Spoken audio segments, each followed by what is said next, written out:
They say love can conquer all, but the truth is, love can also break, wear out, and turn into a wound when it's not built on real foundations. We're surrounded by romantic stories that promise fulfillment, by perfect images that sell instant happiness, yet behind all those promises lies a painful question.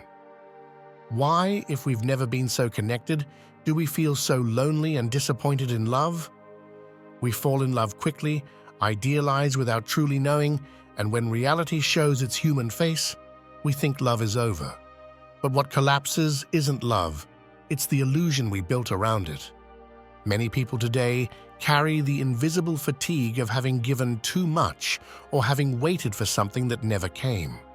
Impatience, the need for validation, the fear of being alone, and the addiction to instant gratification make us confuse intensity with connection. Social media taught us to switch relationships like we switch songs. If it no longer excites us, we skip it. But real love, the kind that grows and matures, doesn't live off impulses. It thrives on wisdom, and that's what we've forgotten. This video isn't here to condemn modern love, but to understand why so many relationships fall apart and how to regain the serenity and clarity that Stoicism offers us so we can love without losing our dignity. If this is your first time here, my name is Gabriel, and I help people find inner peace and healthy boundaries, even in the midst of emotional chaos. I invite you to stay, to listen calmly, maybe with your heart a little open, because at the end of this journey, we'll share 4 Stoic principles that can completely transform the way you understand love, even if you're alone right now. Stay until the end, because the final truth in this script isn't about how to love someone else, but about how to become your own best companion again. Let's begin. For much of our lives, many of us grew up believing that true love should feel like a movie, intense, constant, almost magical. We expected the right person to complete us, to rescue us from loneliness, or to fill the emptiness we refuse to face. Yet that romanticized, sugar-coated vision of love is exactly what keeps us from its deeper truth. When we idealize, we don't love the other person as they are, but the image we've created of them. And sooner or later, when that image fades, what remains is disappointment. Idealization is a form of blindness. It makes us love without truly seeing, and in the end, we suffer not because of what was real, but because of what we imagined. In this age of emotional overexposure, where social media showcases perfect love stories and couples who seem to live in constant harmony, we forget that true love isn't measured in photos or public declarations, but in the quiet way 2 people choose each other, even in silence. Idealization is the result of having learned to love from a place of lack, from the need to be validated. We look for someone to confirm that we are worthy of love instead of building that certainty within ourselves. And when the other person can't hold that role, we accuse them of letting us down without realizing we had placed them in an impossible position. By now, we can see that most breakups don't happen because of a lack of love, but because of too many expectations. In that sense, idealization is a form of self-deception, a sweet trap that promises happiness but breeds frustration. It's as if we wanted the other person to be a better version of what we refuse to accept in ourselves. And so, instead of loving, we demand. Instead of sharing, we expect. Instead of learning, we blame. Idealization is the doorway to resentment. I remember a story I heard years ago. A woman believed she had found the perfect man, cultured, kind, and always attentive. For the first few months, everything was intense. Plans, dreams, promises. But over time, he began to show his fatigue, his need for silence, his insecurities. She felt betrayed, as if the man she fell in love with had changed. But he hadn't changed.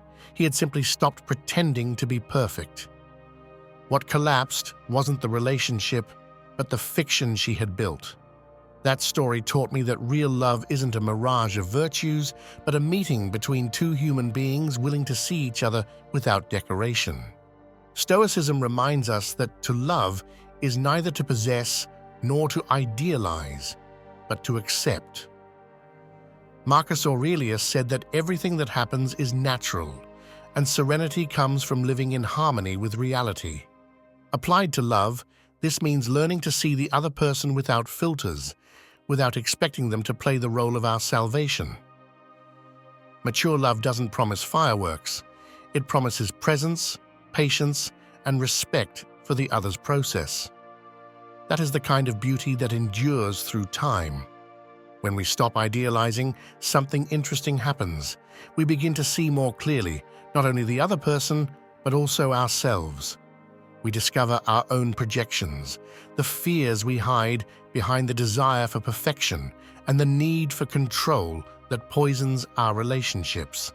Then love stops being a fairy tale and becomes a path of self-discovery. And though that may hurt at first, it's the beginning of every healthy relationship. From that point, we understand that idealization isn't the other person's problem. It's our own responsibility. Learning to love without idealizing is learning to see without fear. And it's precisely when we look with that kind of clarity that we understand why so many relationships collapse in the modern era, because they can't withstand the weight of immediacy or the lack of depth. And that's where the next reflection comes in, the one that shows us how the impatience of the digital world has reshaped the way we connect. We live in an age where everything comes fast: food, information, answers, even love. In a matter of seconds, we can meet someone, feel attracted, exchange messages, and believe we've found something special. But that speed comes at a cost. When everything is gained without effort, it's also lost without pain. The problem isn't technology or social media themselves, but the habit they've created in us, not knowing how to wait. Instant gratification has taught us to run from emptiness, to avoid discomfort, to mistake desire for connection. And when a relationship stops giving us the stimulation we expect, we simply move on to the next one, as if love were just another app we can update at will. In this subtle trap, relationships become disposable. Patience is no longer cultivated, and conflicts are no longer faced with depth. If something breaks, we replace it. If the other person doesn't respond the way we want, we move on.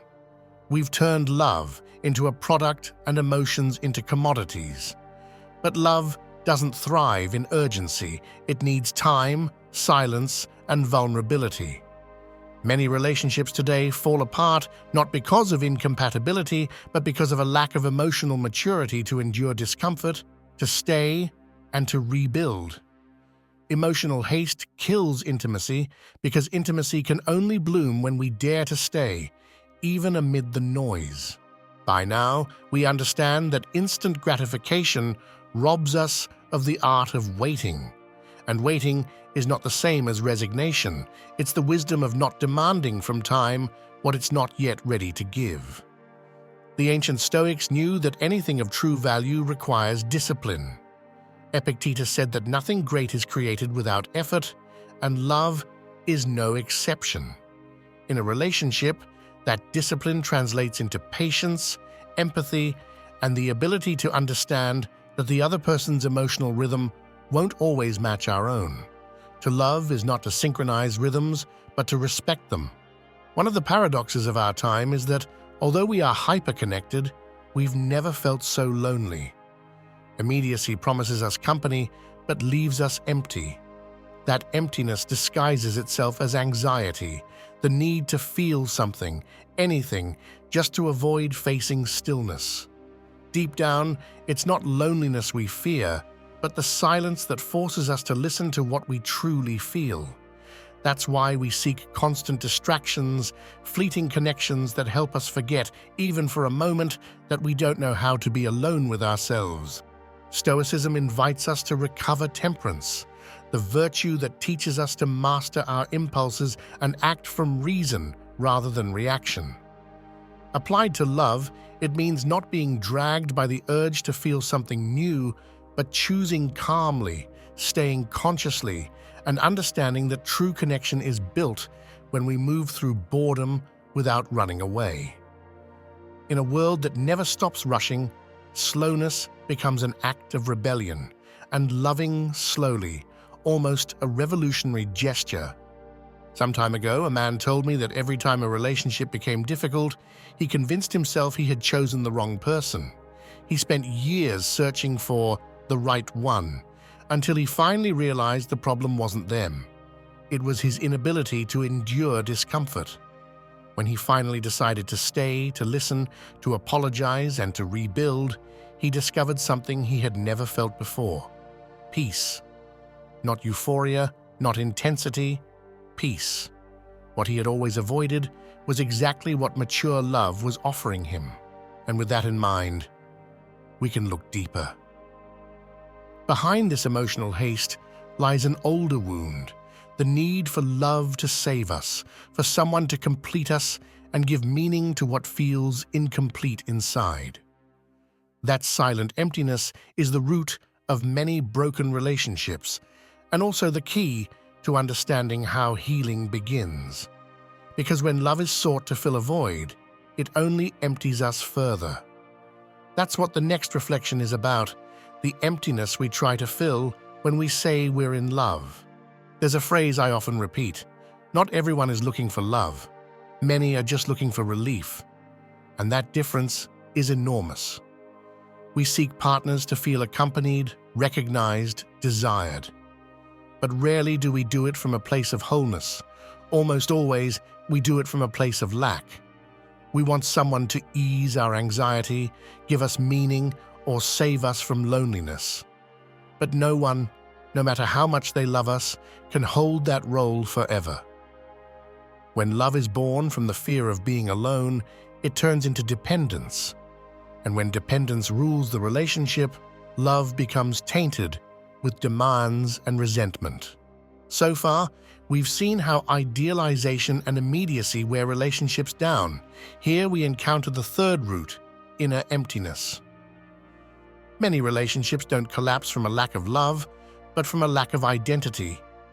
We don't know who we are without the other. In the silence of solitude, we feel vertigo, and so we fill that space with any presence. But love, born from emptiness, ends up asking for more than it can give. No one can sustain what they haven't first sustained within themselves. That's why self-love isn't a trend or a slogan, it's the emotional foundation of every healthy relationship. Stoicism teaches us that nothing external can give us what we haven't cultivated within. Seneca said that whoever depends on others for happiness will never be free, and that emotional freedom is precisely the basis of true love, to love by choice, not by need.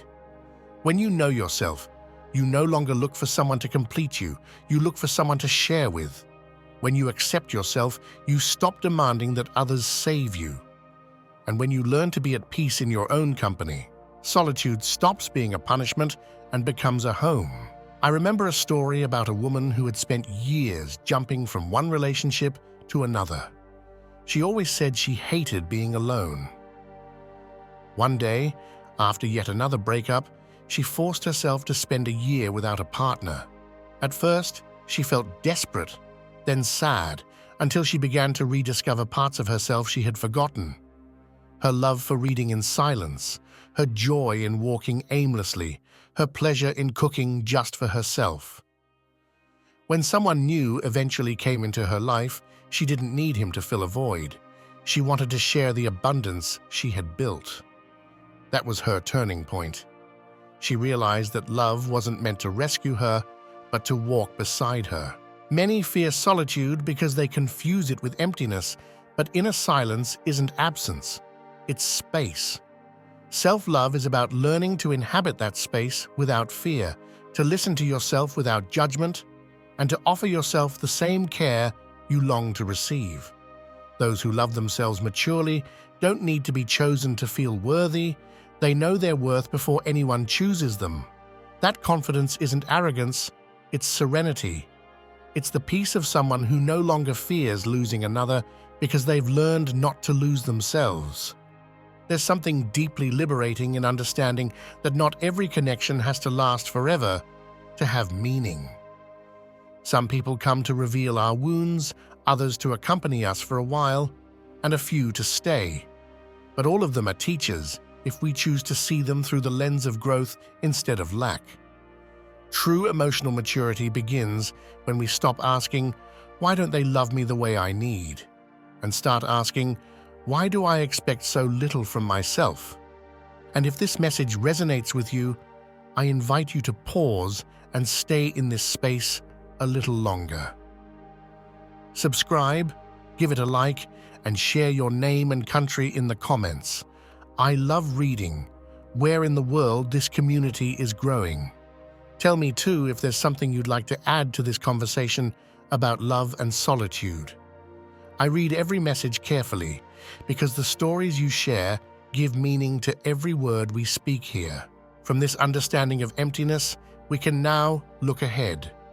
Because even when we've learned to love ourselves better, there's an inevitable challenge that tests every relationship: coexistence.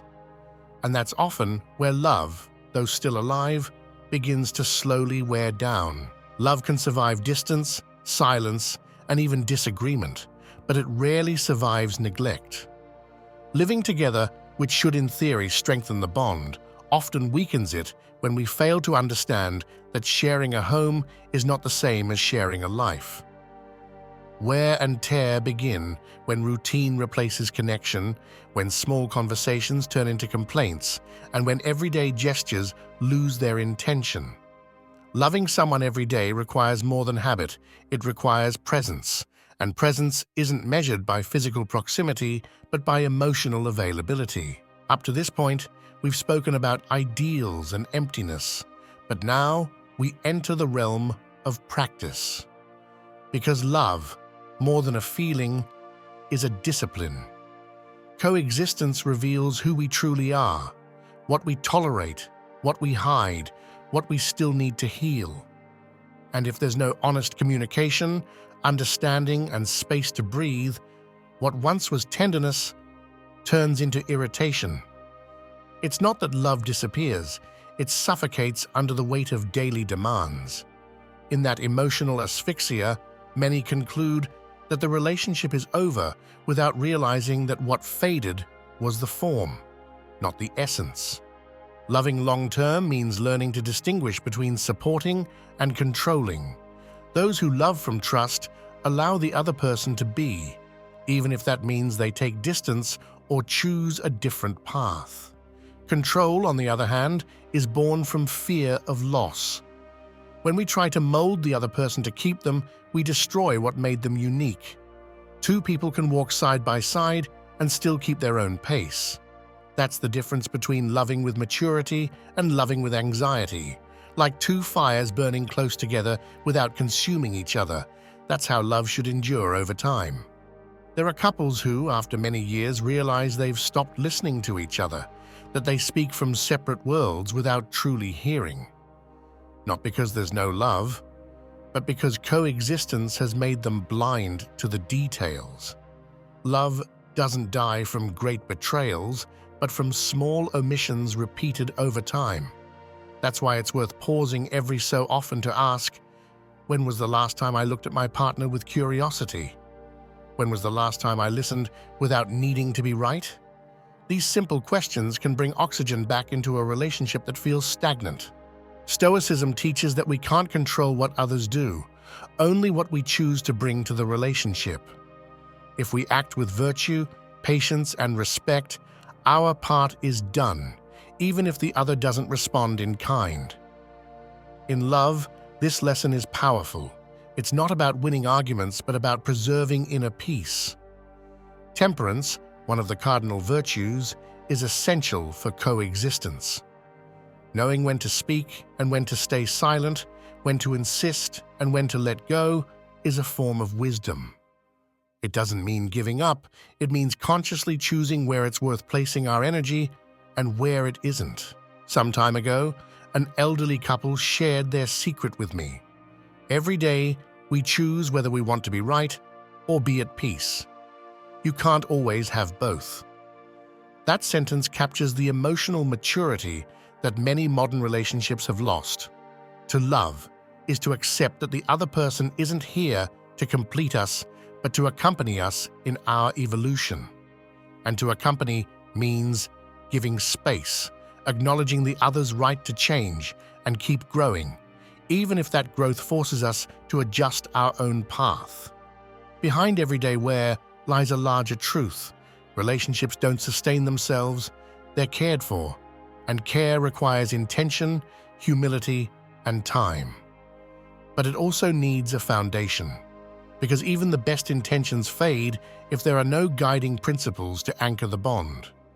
That's why, after understanding how coexistence can wear love down, we open another door, the one that leads to the values and boundaries that must be present from the very beginning for love to truly last.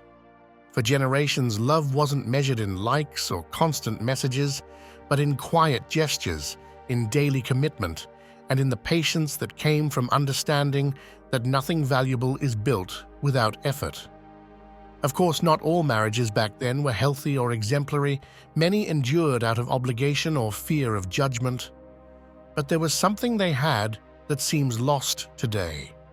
The awareness that love is a decision renewed each day, not an emotion chased until it fades. Those couples knew that time was not the enemy, but an ally. They knew how to wait, how to stay silent, how to repair without needing to break. So far, we've seen how idealization, immediacy, and lack of identity weaken relationships, and how coexistence tests them. But there's a lesson that couples of the past understood, and that modern relationships often forget. Stability isn't boredom, it's depth. Mature love doesn't seek constant excitement, it seeks serenity. In the past, people didn't expect their partner to make them happy every day. They expected to build a life where both could hold each other up when happiness wasn't around. And that difference changes everything. I remember an elderly couple I met in a small southern town. They had been together for over 50 years.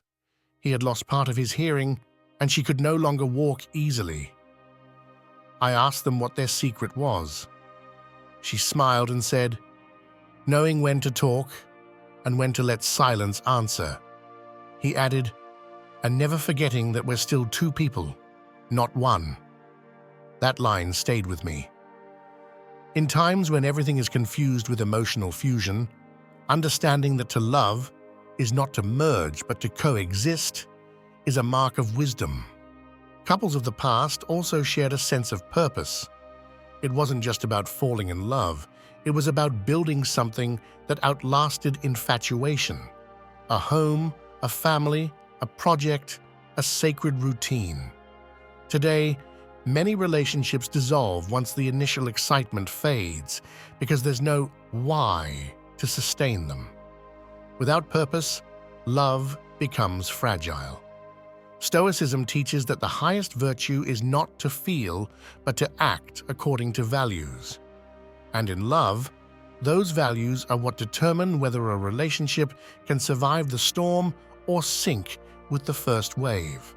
There was another difference too: the rhythm of life. Patience used to be a daily virtue. Now, impatience has become a way of life. We struggle to tolerate the time another person needs to heal, to understand, to change. We want immediate results, even in love. But relationships don't bloom under pressure. They bloom through consistency. Those who understand this stop seeing relationships as sources of pleasure and begin to see them as paths of shared growth. And yet, this isn't about idealizing the past, but about rescuing its wisdom without repeating its mistakes. Today, we have the freedom to choose, to not stay where there's no respect or love. That freedom is a privilege, but also a responsibility. It means choosing consciously, not impulsively. To love freely is to stay because you want to, not because you have to. It's the kind of love that doesn't fear solitude because it has known it and learned to respect it. From there arises the next question. If we want a bond to last, what should sustain it? Beyond romance, what are the principles that truly build a solid love, one that withstands the changes of time? To answer that, we need to talk about values, boundaries, and the invisible structure that gives love its stability. Because a feeling, on its own, is never enough. A relationship without clear values is like a house without a foundation. It may look stable at first, but the first storm will bring it down. Love isn't just about sharing emotions, it's about sharing principles. From the very beginning of any relationship, honesty, emotional loyalty, autonomy, and respect should be present. These values aren't imposed, they're lived. They are the invisible rules that sustain trust and prevent love from turning into a power struggle. Those with strong values don't fear setting boundaries because they understand that boundaries don't divide, they protect. Up to this point, we've seen how idealization, impatience, emptiness, and wear erode love. This, however, is the practical synthesis. If we want a relationship to endure, it must rest on shared ethical foundations. The relationships that last aren't those that avoid conflict, but those that resolve it without betraying their principles. Trust isn't built in moments of calm, but in difficult decisions, telling the truth even when it's uncomfortable, respecting the other's freedom even when it hurts, staying true even when it would be easier to pretend. Stoicism offers a very clear compass for this. We can only control our own actions, not those of others. In love, this translates into emotional responsibility. I can't control how someone loves me, but I can choose to love with integrity. I can't change what the other person feels, but I can take care of how I act. That awareness frees us from resentment and restores the inner strength we often give away by expecting others to say or do what we want. Control then turns into serenity, and serenity into a form of love. In a healthy relationship, boundaries aren't threats or punishments. They are agreements that preserve peace. Setting boundaries doesn't mean building walls. It means caring for the shared space so both can grow. When you give in out of fear of losing, you're not loving, you're negotiating your dignity. And without dignity, no love lasts. That's why setting rules from the start isn't coldness, it's wisdom. It's the courage to say, this is who I am, this is what I need, and this is what I can't accept. That clarity prevents future misunderstandings and allows the bond to evolve from authenticity, not sacrifice. I remember a woman who told me that after years of giving in to avoid conflict, one day she stopped and said, "I don't want to keep loving at my own expense." That simple sentence marked the beginning of her emotional freedom. From that moment on, her relationship changed, not because the other person transformed, but because she stopped betraying herself. Respect isn't demanded, it's inspired. And those who respect themselves teach others how to treat them. Boundaries don't cool love, they purify it. Courage also lies in knowing when love has run its course. Sometimes maintaining boundaries means having the strength to let go. The Stoic understands that not everything we love is meant to stay, but everything that stays must be worthy of our peace. To love from inner freedom is to choose without fear, without need, and without self-deception. When values guide a relationship, love becomes a path of mutual growth, not dependency. And beyond these foundations lies an even greater horizon. Love can be not only wise, but virtuous. Stoicism teaches that every relationship can be strengthened when it follows the four cardinal virtues: wisdom, justice, temperance, and courage. These four rules form the basis of lasting love, and within them lies the truth that transforms not only our relationships, but the way we understand ourselves. Lasting love isn't built on promises or luck, but on virtue. The Stoics understood that true strength of character lies in living according to inner principles that don't shift with passing emotions. And in a relationship, those virtues form the foundation that brings stability when desire fluctuates, when life changes, or when paths diverge. The four cardinal virtues, wisdom, justice, temperance, and courage, aren't abstract ideas. They're daily practices that can turn any relationship into a space for mutual growth. The first rule is wisdom, seeing reality as it is, without the distortions of ego or the expectations of fear. In love, wisdom means learning to know the other without judgment, to distinguish what depends on us from what doesn't, and to stop reacting from our wounds. A wise relationship doesn't seek to win arguments, it seeks to understand. It doesn't demand perfection, it cultivates empathy. When you love with wisdom, love stops being a roller coaster and becomes a refugee where both can rest. The second rule is justice, giving the other what they deserve without expecting more than they can offer. It means balance, respect, and gratitude. In a just relationship, no one carries the weight alone, and decisions are made with the well-being of both in mind. Loving with justice doesn't impose. It negotiates, it doesn't punish, it teaches, it doesn't manipulate, it understands.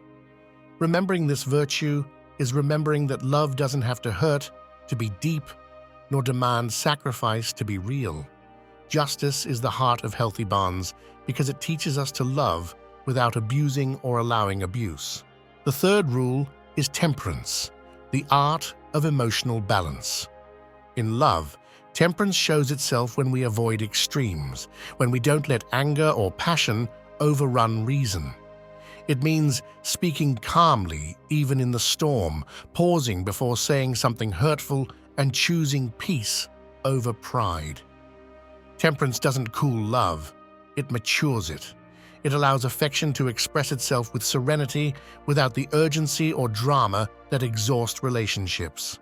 To love with temperance is to love with self-control, and that self-control is one of the purest forms of respect. The fourth rule is courage, the strength to sustain love even when the path gets difficult.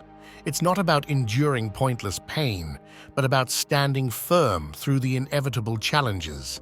Courage is what allows us to rebuild after conflict, to forgive without losing our dignity, and to keep hope alive when exhaustion sets in. In love, this virtue is the root of resilience. It reminds us that it's worth caring for what's still alive, but also that we have the strength to let go when its cycle has ended.